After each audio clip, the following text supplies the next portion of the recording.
Good morning children. आज हम प्रेमचंद द्वारा रचित मंत्र कहानी के आगे की कथा का अध्ययन करेंगे। तो आप लोगों ने देखा कि पंडित लीलाधर की अथक सेवा से जब तीनों रोगी ठीक नहीं हुए तो पंडित जी दवा लाने के लिए शहर की ओर चल दिए। वहां जाकर बहुत अनुनय विनय के बाद डॉक्टर ने उन्हें 10 रुपए की दवा देने की बात स्वीकार की, परंतु उनके पास पैसे नहीं थे।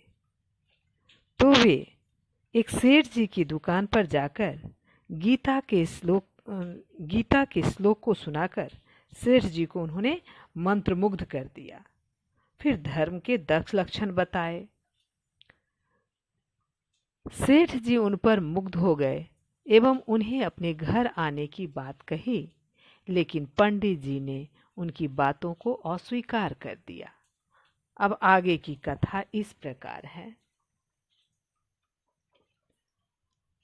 सेठ, महाराज, आपको हमारी इतनी विनती माननी पड़ेगी। पर पंडित जी तैयार नहीं हुए। सेठ जी बहुत चाह रहे थे, उनकी इच्छा थी कि पंडित जी जो धर्मज्ञ थे, वेद पुराण की बातों को जानते थे, धर्मशास्त्रों की बातों को जानते थे, उससे वो सेठ जी मुग्ध हो गए थे और उन्होंने घर आने की बात कही। लेकिन पंडित जी उनके घर जाने को तैयार नहीं थे, क्योंकि उन्हें ये तीनों रोगियों को देखने की बड़ी चिंता हो रही थी। पंडित जी जब किसी तरह ठहरने पर राजी नहीं हुए तो सेठ जी ने उदास होकर कहा, फिर हम आपकी क्या सेवा करें। जब पंडित जी सेठ जी के घर जाने को तैयार नहीं हुए तो सेठ जी उदास हो गए और उन्होंने पंडित जी से कहा कि बताइए, हम आपकी क्या सेवा करें, कुछ आज्ञा दीजिए। आपकी वाणी से तो तृप्ति नहीं हुई, फिर कभी इधर आना हो तो अवश्य दर्शन दीजिएगा। तो सेठ जी ने कहा कि हमारे लिए कुछ आज्ञा बताइए, मैं आपकी क्या सेवा कर सकता हूँ। आपने मधुर वाणी से गीता के श्लोक की जानकारी दी, लेकिन हमें पूरी तृप्ति नहीं हुई।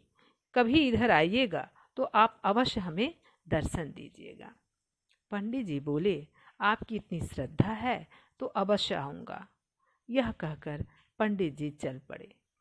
संकोच ने फिर उनकी जुबान बंद कर दी। पंडित जी ने कभी कुछ मांगी नहीं थी, वो संकोच में थे, लेकिन फिर वो संकोचवश उनकी जुबान बंद हो गई। उन्होंने उस सेठ जी से कुछ मांग नहीं की। सहसा सेठ जी ने पीछे से पुकारा, पंडित जी जरा ठहरिए। फिर सेठ जी ने पीछे से पुकारा, पंडित जी जरा ठहरिए। सेठ जी ने एक गिन्नी निकालकर उनके पैरों पर रख दी तो उनकी आंखों में एहसान के आंसू छलक आए। अब भी सच्चे धर्मात्मा इस संसार में है। तो सेठ जी उनकी बातों से मुग्ध होकर उन्हें एक गिन्नी निकाल करके दे दी तो उनके एहसान से सेठ जी की आंखों में आंसू आ गए और उन्हें लगा कि इस संसार में अभी भी धर्मात्मा पुरुष अभी भी टिके हुए हैं, जिसके कारण यह संसार की रचना हो रही है, संसार टिकी हुई है। पर्यायवाची शब्द,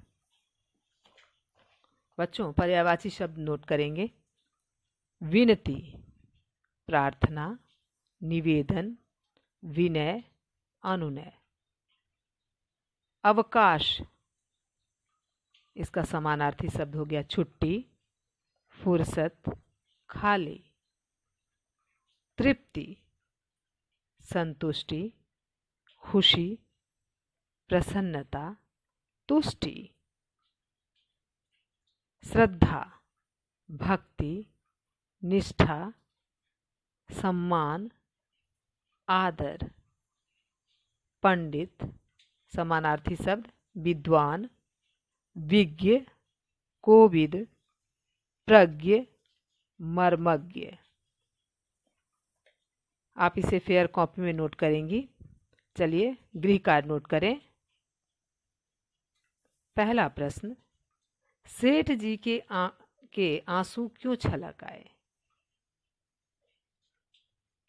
दूसरा, किन लोगों ने पंडित जी की खोज खबर नहीं ली। आज के लिए इतना ही। धन्यवाद।